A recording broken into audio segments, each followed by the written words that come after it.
My best friend asked to stay with me for a week. On the last night, he told me the truth. Hello, everyone. Before today's story begins, don't forget to subscribe and turn on the notification bell so you'll never miss a new upload. Every subscription helps us bring more touching, emotional, and unforgettable stories to life. Thank you for supporting our channel. Now, sit back, relax, and enjoy today's story. Sometimes the people who change your life don't arrive out of nowhere. They simply knock on your door after years of pretending everything is fine. That was the thought that kept circling in my head every time I looked back on the week Adrian Brooks lived under my roof. If someone had told me that 7 ordinary days would quietly unravel a friendship that had survived nearly a decade, I would have laughed, handed them another cup of coffee, and gone back to repairing another century-old book. My name is Miles Carter, and I restore damaged books for the Portland Historical Library. Most days smelled like leather bindings, faded paper, and wood polish. It was peaceful, predictable, and maybe a little lonely, though I rarely admitted that to anyone, least of all myself. Life had settled into careful routines.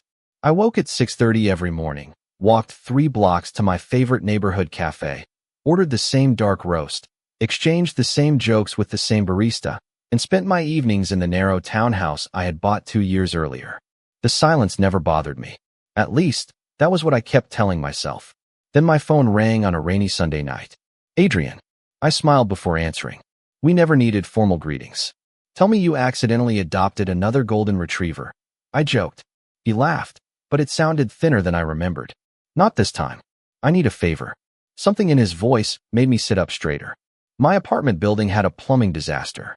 They're ripping open half the walls. Think I could crash at your place for about a week.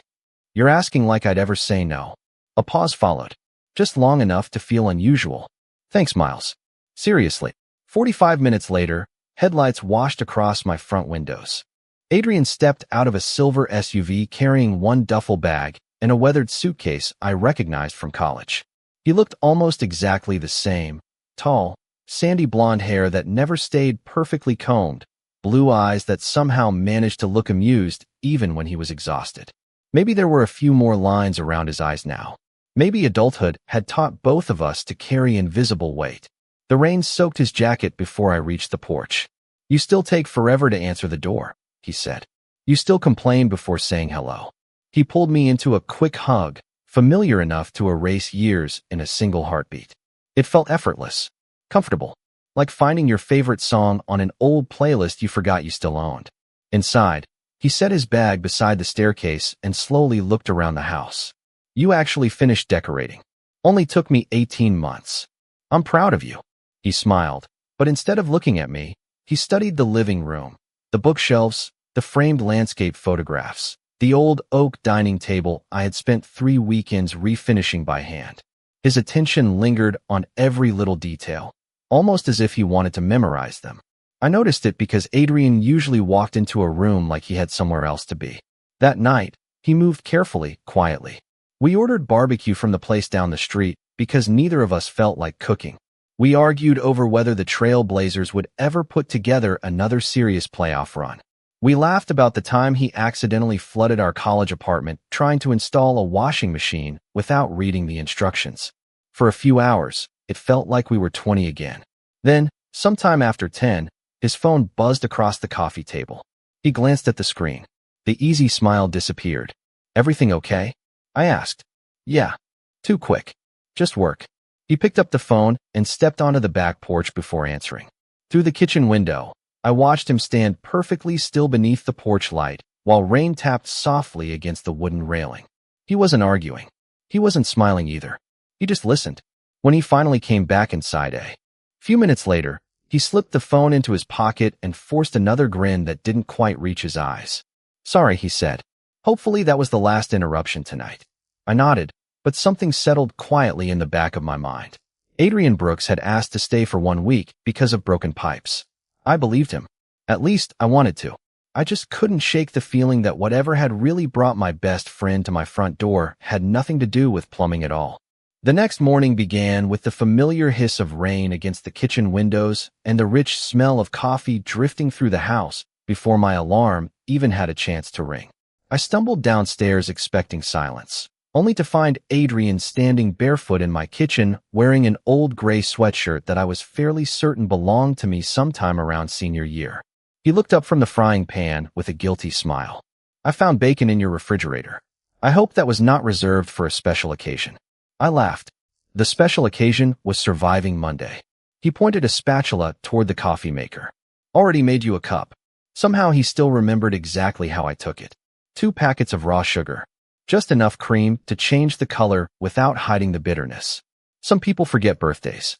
Adrian remembered coffee. We ate breakfast while soft jazz played from the tiny speaker on the windowsill. Outside, the neighborhood looked wrapped in gray watercolor. Inside, everything felt strangely warm. We talked about nothing important. A neighbor who kept trying to train squirrels.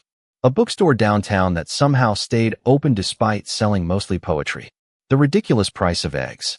It was the kind of conversation that filled a room without demanding anything from either person.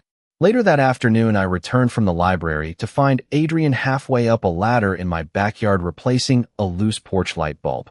"Seriously?" I called. "You are a guest." "Exactly," he answered without looking down. "Guests are supposed to help." "Since when?"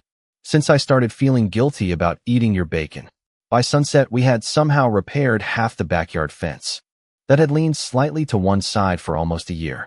We argued over which boards needed replacing, laughed every time the level insisted one of us was wrong, and ended up covered in sawdust despite accomplishing far less than either of us had planned.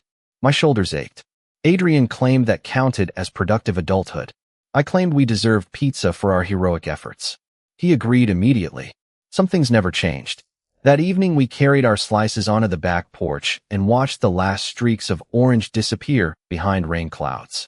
Portland had a way of making even cloudy sunsets feel dramatic. Adrian leaned back in the chair, balancing it on 2 legs the way he always had despite my repeated warnings that one day gravity would finally win. "Remember sophomore year?" he asked. "When you tried building that coffee table from internet instructions?" I groaned. "Do not remind me. It collapsed because you forgot 12 screws." 8. 12. 8. He grinned. "I still have the picture." I covered my face with one hand. "Delete it." "Never." We laughed so hard that my neighbor glanced over the fence with an amused smile before disappearing back inside. It felt effortless, almost suspiciously effortless, as though the years between college and now had quietly folded themselves away. But sometime after midnight, I woke to the sound of the back door sliding open. I walked downstairs for a glass of water and noticed Adrian sitting alone on the porch swing, wearing only a light jacket despite the chilly air. He was not looking at his phone. He was not reading. He simply stared into the darkness beyond the yard while the porch light painted soft gold across the damp grass. "You cannot sleep?" I asked quietly.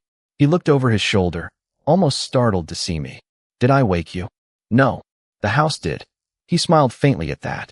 "Sorry." I stepped outside and leaned against the railing beside him.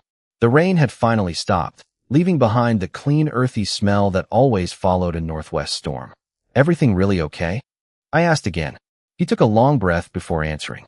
"Do you ever feel like life changes while you are too busy making plans to notice?" The question hung between us longer than either of us expected. I searched his face, hoping the familiar expression would tell me what the words refused to explain. Instead, he looked away toward the quiet street, his eyes following nothing at all. Then he forced another easy smile, stood up, and brushed imaginary dust from his jeans. "Forget it," he said lightly. "I am just tired."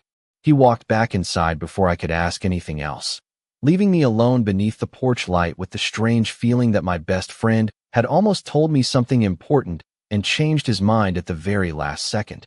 Wednesday arrived wrapped in pale sunlight for the first time all week, turning the rain-soaked streets into ribbons of silver outside my office window. The library felt unusually quiet, every page turning with its own tiny whisper, as if even the books understood that silence sometimes carried more weight than conversation. I spent most of the morning restoring the cracked leather spine of an atlas printed in 1898, but my attention drifted every few minutes toward my phone. Adrian had not texted once. Normally, that would not have meant much. We had always been the kind of friends who could disappear into work for hours without taking offense.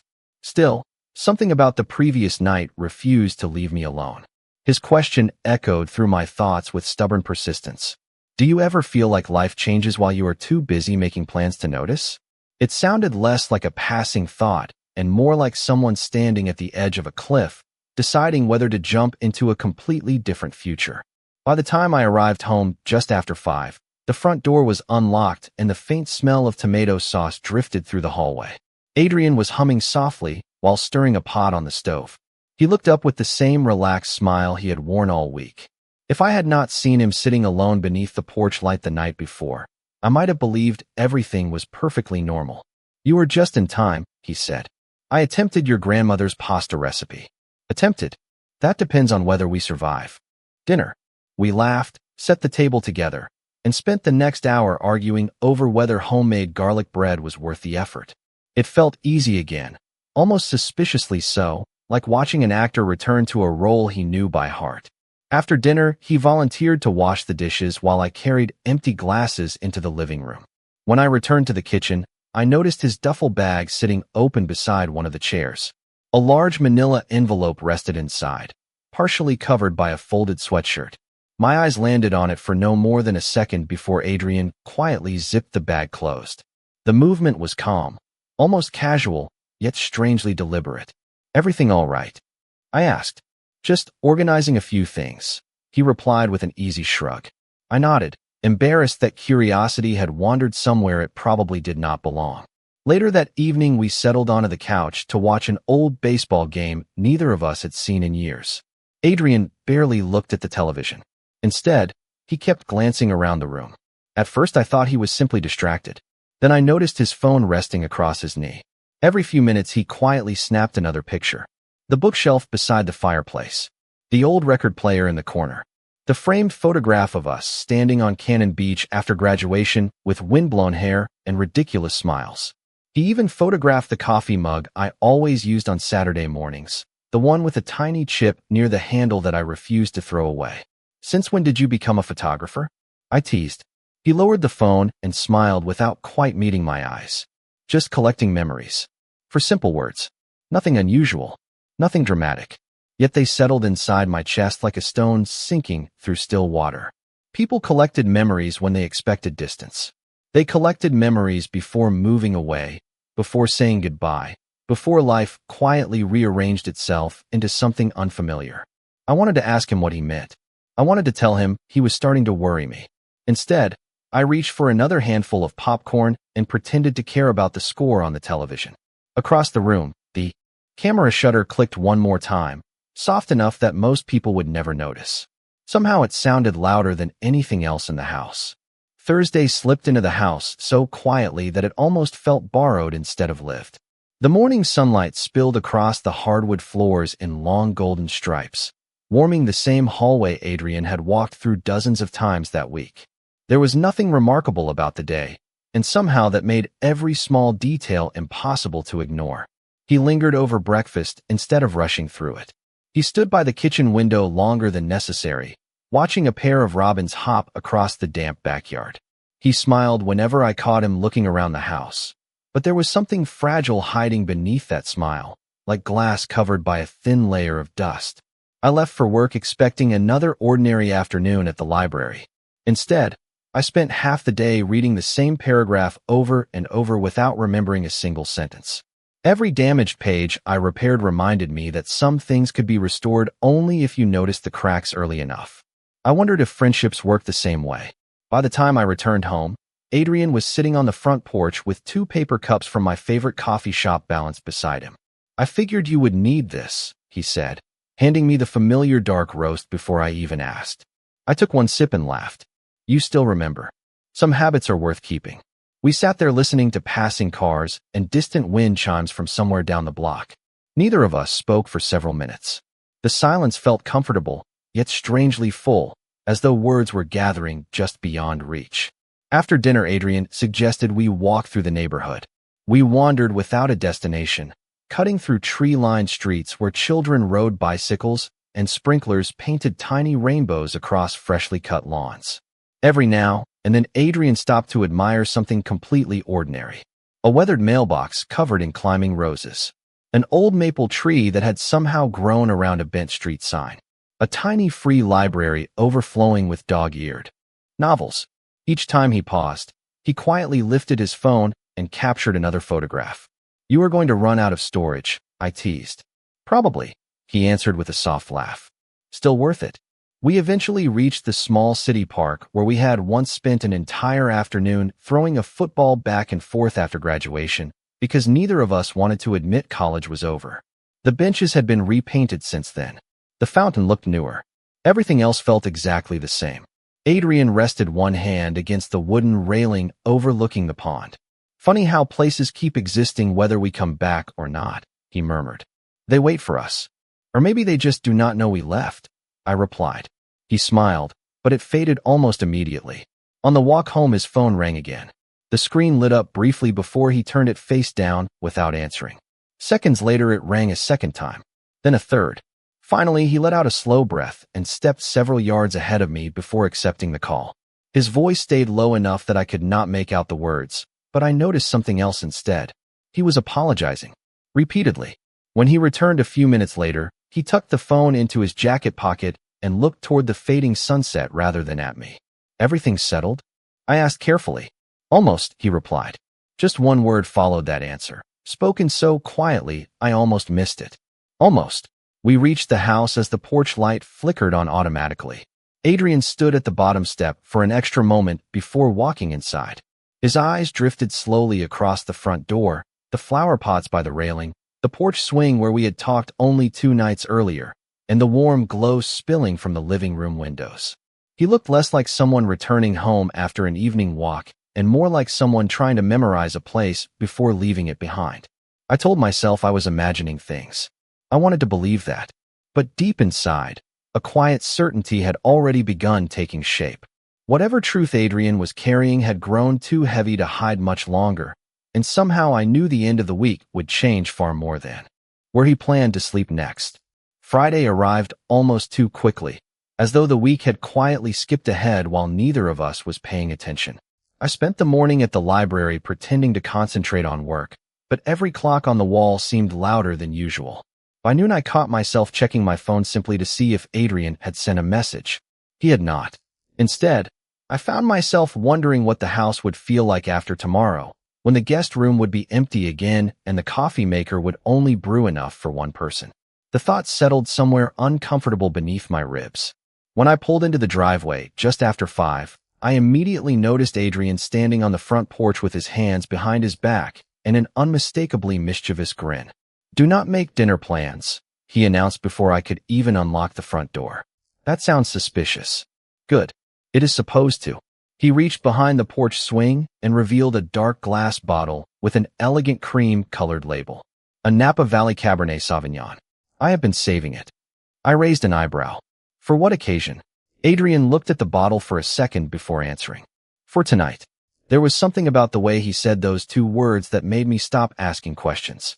Instead, we ordered takeout from the small Italian restaurant 3 blocks away, carried everything onto the back porch, and waited for the evening to settle around us.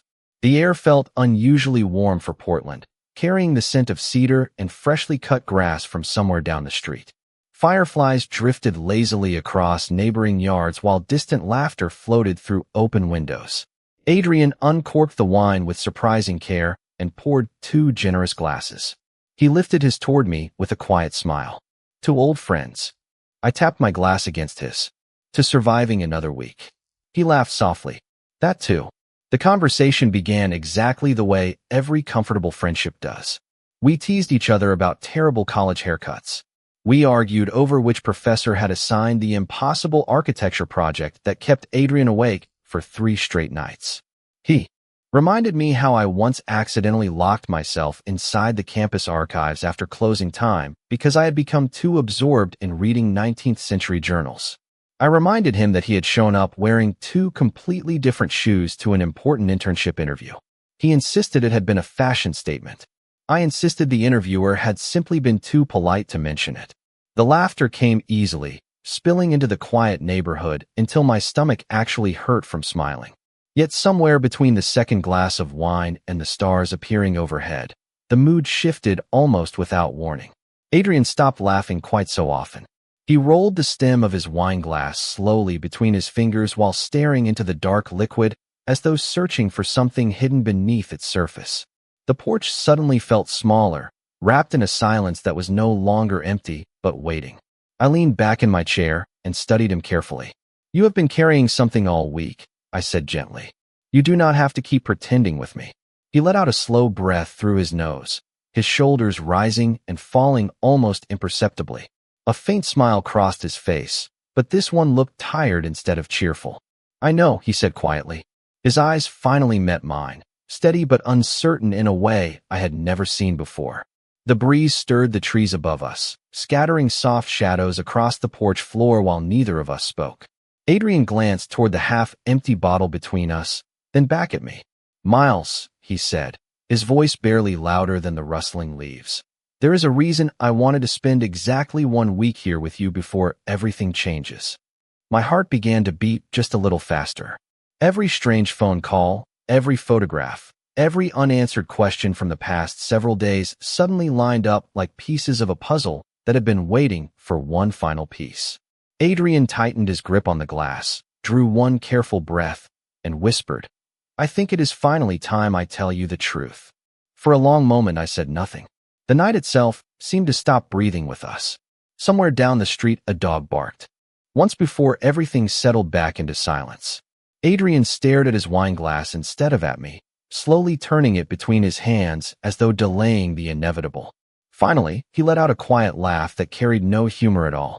"The apartment really is being repaired," he said. I did not lie about that. He paused, searching for words that refused to come easily. But I could have stayed with my brother. I could have rented a hotel. I had plenty of options. My chest tightened. Then why come here? He lifted his eyes to mine, and for the first time all week he stopped hiding behind easy smiles and quick jokes. "Because I needed one last chance to find out if I could finally be honest with you." The sentence settled over us with the quiet weight of fresh snow. I felt my heartbeat in my fingertips. Adrian rested his elbows on his knees and looked out toward the dark backyard. "Do you remember graduation?" he asked softly. "You hugged everyone that day. Your professors, your coworkers at the library. Me too. You probably forgot about it 5 minutes later." I nodded slowly. "I remember." I did not. His voice cracked just enough for me to notice. "That hug ruined me." I frowned, unsure I understood. Adrian smiled sadly. "Because I realized I wanted to keep finding reasons to come back to you. Every promotion I got, every city I visited, every apartment I moved into. Somehow my first thought was always whether you would like it." He took another careful breath. "I told myself it would pass. I dated people. Some wonderful, some terrible. I kept thinking eventually I would stop measuring everyone against my best friend." He laughed quietly and shook his head. "It never happened." I could not find a single word to interrupt him. He reached into the duffel bag resting beside his chair and carefully removed the manila envelope I had noticed earlier in the week. This time he placed it directly on the table between us. Those phone calls were from a company in Boston. He looked down at the envelope before continuing. 3 months ago, they offered me the opportunity to lead a major landscape architecture project. It is the biggest opportunity of my career. My eyes drifted toward the documents inside the envelope before returning to his face. "Boston?" He nodded. "I accepted the position last month." The words landed gently, yet they echoed louder than anything else he had said. 3,000 miles suddenly stretched between us without either of us moving an inch. Adrian swallowed hard. "I leave on Monday morning." A breeze crossed the porch, carrying the scent of cedar through the warm night air. Neither of us reached for our wine anymore. "That is why I asked to stay for exactly 1 week," he whispered. "I wanted to spend a few ordinary days with you before everything changed. I wanted one last chance to wake up, drink coffee together, laugh about stupid college memories, fix your fence, and pretend life had not moved so fast." His eyes finally met mine again, filled with more honesty than I had ever seen in them. But there was one thing I could not take with me unless I finally said it out loud. His fingers tightened around the edge of the table. "Miles, I have loved you for years. Not for a few months. Not by accident. For years." The words hung quietly between us, fragile and impossibly real. "I never expected you to feel the same," he continued gently. "I never came here hoping to change your answer or your life. I only wanted to leave knowing that, for once, I had been completely honest with the person who has meant more to me than anyone else ever has. Then he fell silent, leaving the truth resting between us like the final page of a story neither of us had been brave enough to read until now. The world did not shatter. There was no dramatic music, no thunder rolling across the sky, no perfect line waiting to be spoken. There was only the quiet clink of two untouched wine glasses and the sound of my own heartbeat refusing to settle. I stared at Adrian, searching his face for the slightest hint that this was some elaborate joke, some emotional confession fueled by too much Cabernet and too many old memories. There was none. He looked terrified, not of my answer, but of finally allowing himself to stop pretending. I realized then that every strange moment from the past week suddenly made perfect sense. The photographs, the late-night phone calls, the way he had memorized every room in my house as though he were saying goodbye long before either of us admitted it. I let out a slow breath that felt like it had been trapped somewhere inside me for years. You really thought I would never know? I asked quietly. Adrian smiled without lifting his eyes. I hoped you never would. It seemed easier that way. Easier for who? He gave a tiny shrug. For you. I leaned back in my chair and laughed softly, the kind of laugh that surprised even me. It was not because anything was funny. It was because the truth had quietly untangled something inside my own heart that I had never been able to name. Do you know what I used to tell people whenever they asked why I was still single? I asked. Adrian shook his head. I always said I had not met the right person yet. I looked toward the backyard where the porch light painted warm circles across the grass. That was only half true. Adrian frowned slightly. I rubbed my hands together, suddenly understanding years of decisions that had never completely made sense before. I dated good people, I admitted. Kind people. Smart people. Every relationship looked right on paper. But sooner or later, I always started comparing them to someone else. Adrian remained perfectly still. I never meant to, I continued. It just happened. I would catch myself thinking that I wished they laughed the way you did. Or remembered little things the way you always remembered mine. Or made an ordinary Tuesday feel like something worth looking forward to. I smiled to myself. I honestly believed I was chasing some impossible idea of friendship. My voice softened. I never considered that maybe I was comparing everyone to the person I had quietly loved without realizing it. Adrian blinked once, then again, as though he was afraid he had misunderstood me. Miles. I shook my head with a small, almost embarrassed smile. Do you know why your question the other night stayed with me? He waited. Because life really had changed while I was busy making plans. I just never noticed when it happened. A long silence settled between us, but this one felt different. It was no longer heavy with fear. It felt warm, almost relieved, like opening a window after keeping a room closed for too many years. Adrian laughed quietly, and I noticed his shoulders relax for the first time all week. I spent years convincing myself I had imagined all those little moments, he admitted. Every time you hugged me goodbye. Every holiday phone call. Every birthday you never forgot. I smiled. Turns out we were both terrible at understanding ourselves. He looked at me with the same gentle expression I had known since college. Only now there was no distance hiding behind it. There was simply honesty. I reached across the small table and rested my hand over his for a brief moment. It was not a grand gesture. It did not need to be. You came here hoping to leave with the truth, I said quietly. Instead, I think we both found it. Neither of us rushed to fill the silence. It no longer felt uncomfortable. It felt earned. The porch light cast a warm circle around us while the rest of the backyard disappeared into the quiet darkness, and somewhere beyond the fence a wind chime stirred gently in the midnight breeze.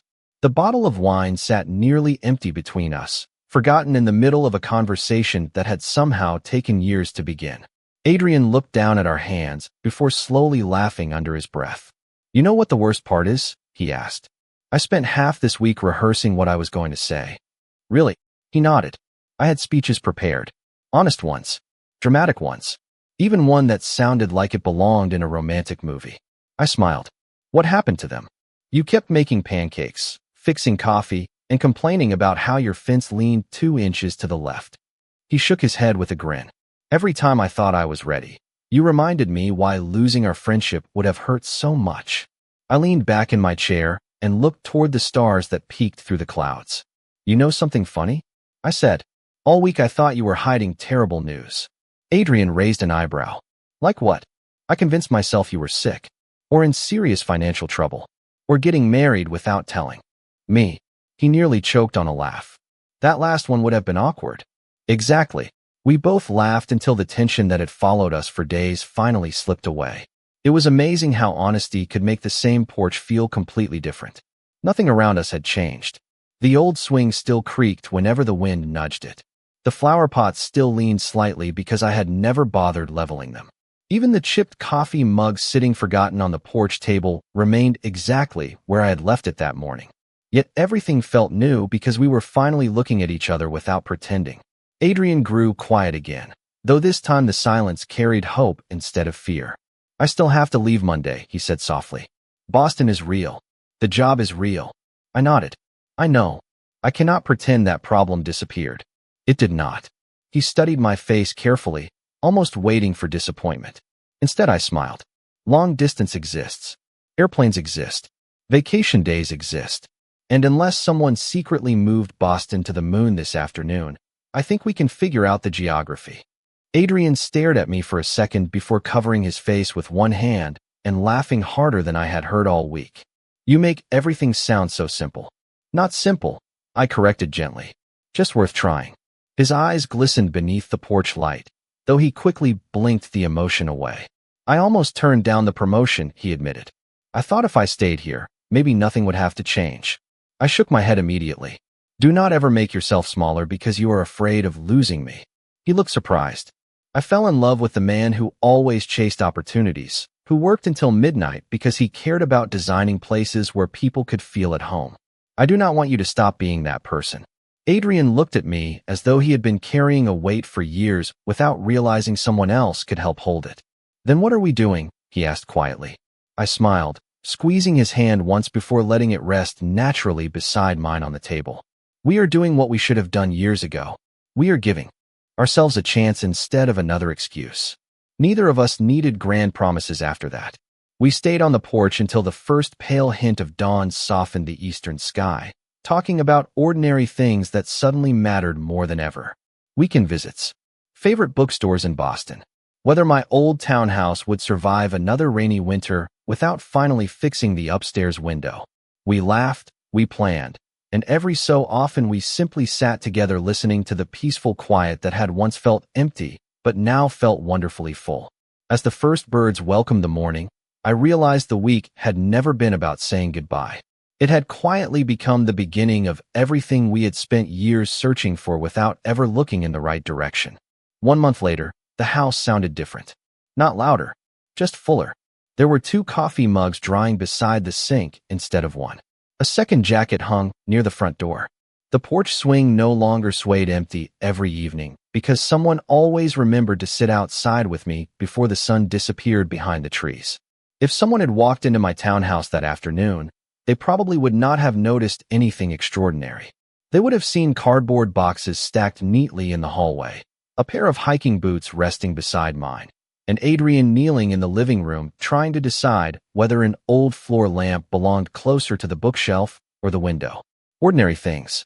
Funny how the happiest moments often looked ordinary from the outside. Boston had not disappeared from our lives. Adrian had accepted the promotion, spent several weeks learning his new role, and somehow turned every video call into something I looked forward to more than the end of the workday. We counted weekends instead of miles. We traded photographs of bookstores, parks, awkward airport meals, and whatever ridiculous coffee mugs happened to catch our attention.